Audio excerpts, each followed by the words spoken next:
There's even more evidence tonight of Donald Trump's tightening grip on the Republican Party. The Senate Republican leader, Mitch McConnell, just endorsed Trump despite a years-long history of friction between them. Let's go to our chief congressional correspondent, Manu Raju. He's up on Capitol Hill. Manu, tell us about this major endorsement and how it actually came about. Well, Mitch McConnell has indicated for some time that he would ultimately endorse the Republican nominee, but he has a tortured past with Donald Trump. They have not spoken since December 2020 in the aftermath of the Electoral College certification of Joe Biden's victory. Mitch McConnell declared Joe Biden the winner. They have not spoken since that point. The then president was angry at him for that. McConnell did vote to acquit him in his second impeachment trial after January 6th, but then blamed him on the floor of the Senate, said Trump was morally and practically responsible for the attacks that day. Ultimately, Trump then bashed McConnell and his wife repeatedly, sometimes in racist terms to his wife, Elaine Chao, a Taiwanese immigrant. So today I had a chance to ask McConnell how he reconciles his past with now his support of his party's nominee. How do you reconcile your Trump endorsement with the fact that you called him practically and morally responsible for January 6th and the fact that he insulted you and your wife repeatedly? On February the 25th, 2021, shortly after the attack on the Capitol, I was asked a similar question, and I said I would support the nominee for president even if it were the former president, and he obviously is going to be the nominee of our party. Then just to look back, though, Wolf, at what he said on the Senate floor in the aftermath of January 6th. President Trump is practically and morally responsible for provoking the events of the day. If the president was the party's nominee, would you support him? The nominee of the party? Absolutely.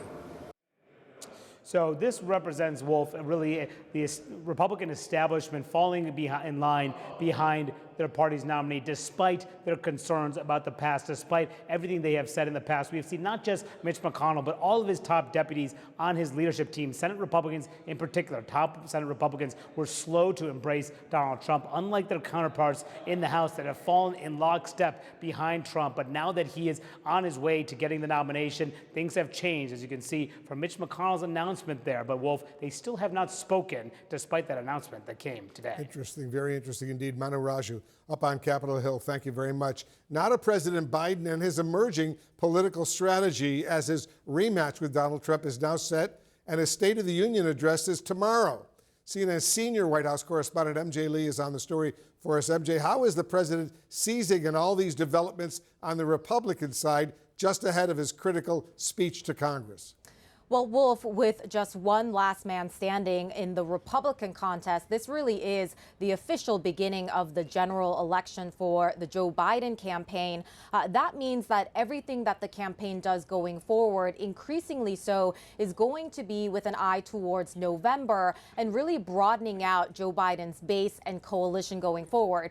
Now, even before Nikki Haley officially dropped out of the presidential race this morning, we know that the Biden campaign officials and that team have been watching those supporters. These are the folks that they see as sort of the gettable voters, the folks who they say are turned off sort of permanently by Donald Trump. And the statement that we saw from President Biden earlier today after Nikki Haley dropped out, we saw him explicitly making that outreach to precisely those voters. He said in that statement, Donald Trump made it clear that he doesn't want Nikki Haley's supporters. I want to be clear that there is a place for them in my campaign.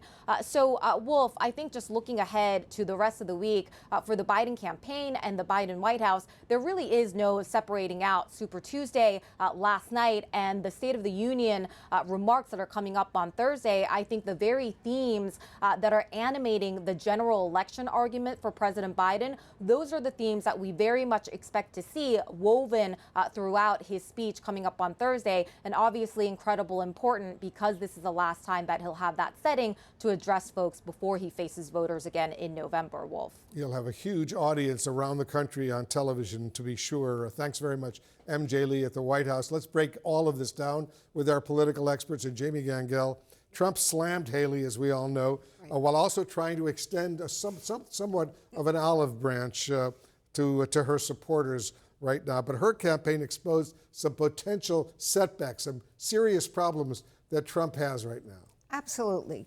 Yes, Donald Trump has his base. We have known that the whole time. And now he is the presumptive nominee. But now he has to think about the general election.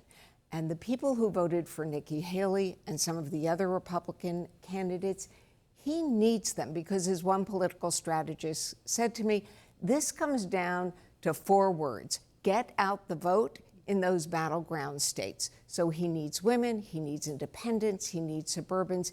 Is he going to get the die-hard never-Trumpers? Probably not. But those people in the middle, he needs to get them. It was interesting, Gloria, because Haley said it's up to Trump to earn the votes of her supporters. How does he go about doing that? Including her vote, by not coming out and criticizing Nikki Haley at every moment. You know, the exit polls last night were really interesting.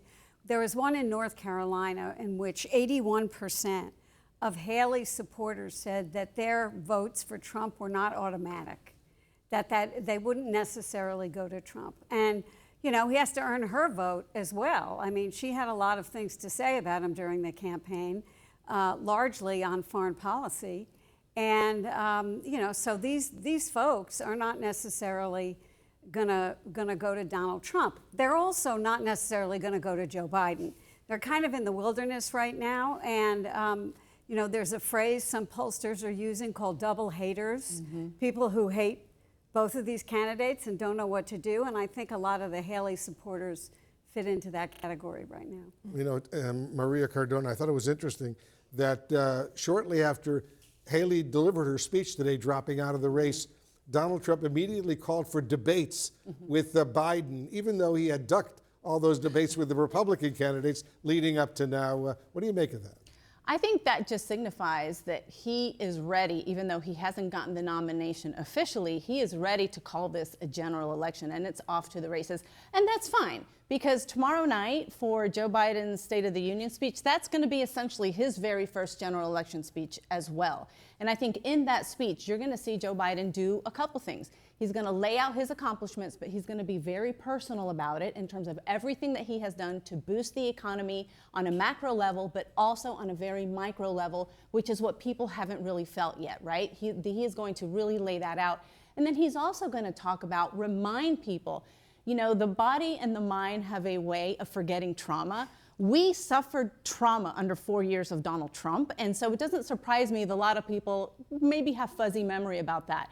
The Biden campaign, and I think starting tomorrow night, without necessarily mentioning Donald Trump, Joe Biden, the president, is going to remind people exactly what is at stake, that this is a more dangerous, a more feral, a more retribution-obsessed Donald Trump this time around than what we have ever seen, and that Joe Biden is the only one who has beat him before, is the only one who can beat him again. We'll see how he does it tomorrow night, an official speech before a joint meeting of the House and the Senate. So he's got to be a little careful and not get too much politics in there, not too much blasting of Trump. Scott Jennings, on this McConnell endorsement, this is what McConnell told Politico's Jonathan Martin about Trump's behavior that day. And let me put it up on the screen.